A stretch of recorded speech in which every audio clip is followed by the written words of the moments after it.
Bonjour, je suis Sylvia des éditions Munibuc. C'est une maison d'édition qui existe depuis presque 20 ans maintenant.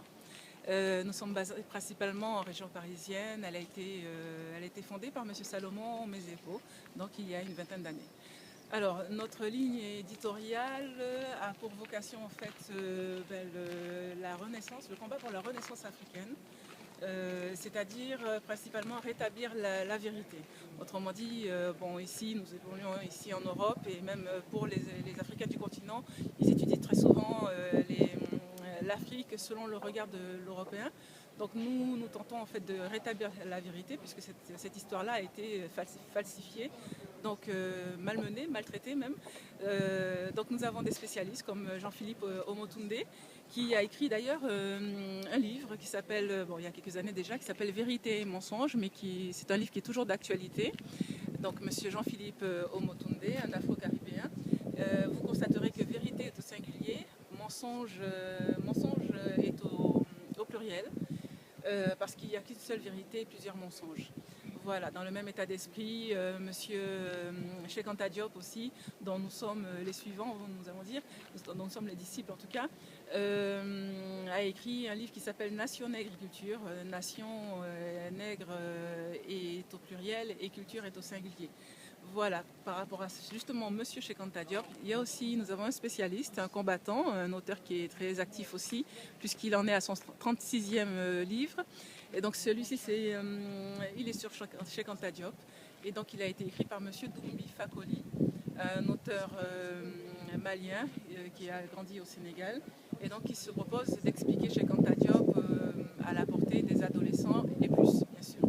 Voilà, nous voyons effectivement beaucoup de personnes qui ont passé l'âge de l'adolescence depuis très longtemps, mais pourtant qui se documentent sur Cheikh Anta Diop avec ce livre-là, parce que c'est vraiment une base.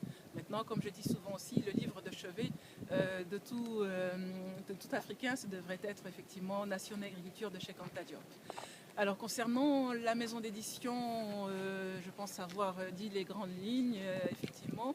Une dernière chose par rapport à monsieur Doumbi Fakoli. Alors, je ne sais pas si on voit bien cette affiche, voilà. Donc voici monsieur Doumbi Fakoli et quelques-uns de ses ouvrages, notamment le Mali sous ATT. Donc celui-ci c'est l'acte 1 et là nous venons de sortir l'acte 2, mais que je viens de vendre à l'occasion du salon du livre panafricain. Donc l'acte 2 porte plus précisément sur la guerre au Nord Mali.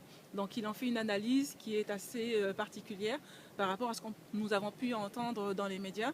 C'est du vécu parce qu'il était déjà au Mali, il est sur place, donc il a un autre regard sur sur ces conflits au nord Mali.